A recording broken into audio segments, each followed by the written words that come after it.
actually the truth of what happened, because I have to say that. What happened is that the government of India thought they were fighting Pakistan. And when they arrived, they suddenly realized that they were not fighting Pakistan, they were fighting China and Pakistan. Yes. Meaning that the Pakistani army was attached. Pakistani Air Force was attached to the Chinese Air Force.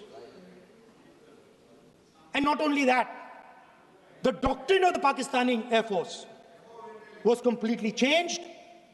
The information available to the Pakistani Air Force was completely changed, and the Chinese were feeding information, critical battlefield information, satellite information, targeting information to the Pakistanis. And if you don't believe me, one second. If you don't believe me, General Rahul Singh, during a FICCI event, May 11th, when the DGMO level talks were going on, Pakistan actually was mentioning, we know that you such and such important vector is primed and ready for action. I would request you to perhaps pull it back. And he says, so it is very clear they were getting live battlefield inputs from China.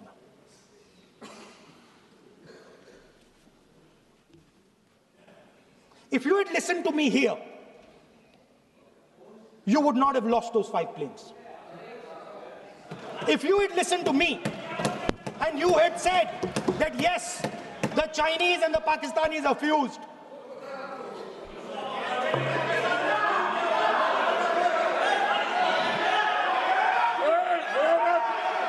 sir, EM, External Affairs Minister says, yesterday in his speech, he says, the two-front war concept is a very old concept. I don't know what he's talking about. The two-front war concept is gone. It doesn't exist anymore. There is now a unified front concept where there is only one unified single front, and war is going to be held on multiple domains: space, electromagnetic, cyber, undersea, air, space, air, land, sea. So he does not even understand the basics of warfare. He's talking about two front. That ship has sailed long ago. Speaker, sir, how did this integration between Pakistan and China take place? I want to make it clear. There is a center called CENTIAC, Center for AI and Computing, that was built in Pakistan with Chinese help. That was built in Pakistan with Chinese help.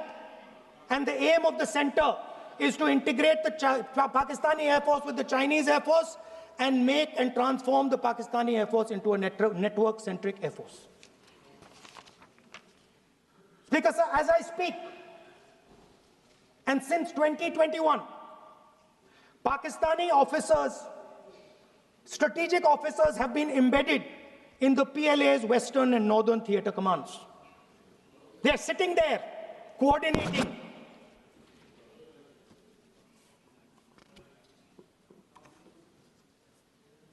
So it is important to understand that you did not have political will, that you did not give freedom of maneuver, but there is another problem.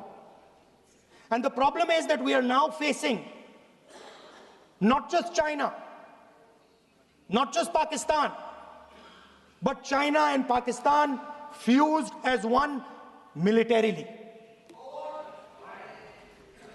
Speaker, sir, it is dangerous in this time for the Prime Minister to use the forces to protect his image. It is dangerous for the country. The forces should only be used in national interest. The forces should be used with freedom. If you want them to be used, you want to unleash a tiger, free him. Do not tie his hands behind his back. Do not go to the Pakistanis and say, listen, don't escalate. Then go all the way. Then fight properly and defeat them once and for all. Don't have President Trump tell you that I have stopped the war 29 times. Have the courage to tell him, no, to hell with you. You can't stop any war. We're going to fight.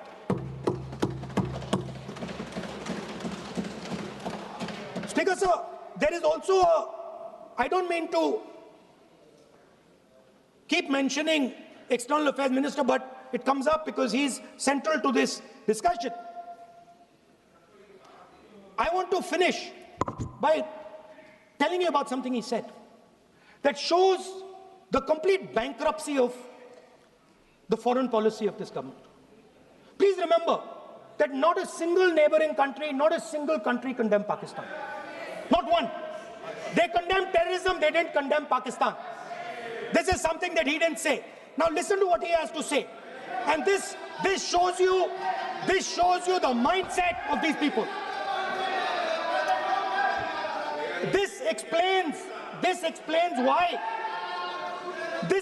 why in his entire discussion yesterday of 1 hour, the defense minister did not say the word China. This explains it. And let me read the quote from the External Affairs Minister. Look, China, are the bigger economy. What am I going to do? As a smaller economy, am I going to pick a fight with the bigger economy? It is not a question of being reactionary. It is a question of common sense.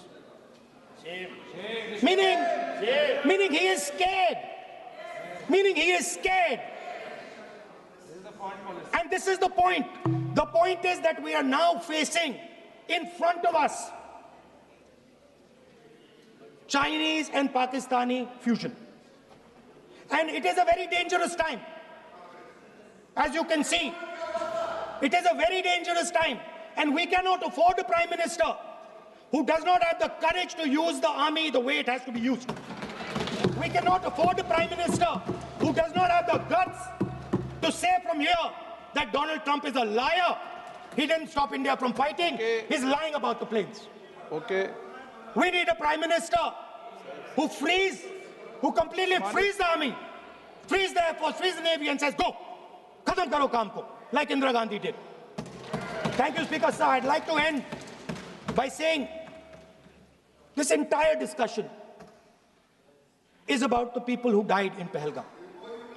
It is a tragedy, and it was very disturbing to me, again yesterday, where they were talking about everything. They were talking about Pakistan, they were talking about everything, but they did not mention the people who died in Pahalgam. Okay.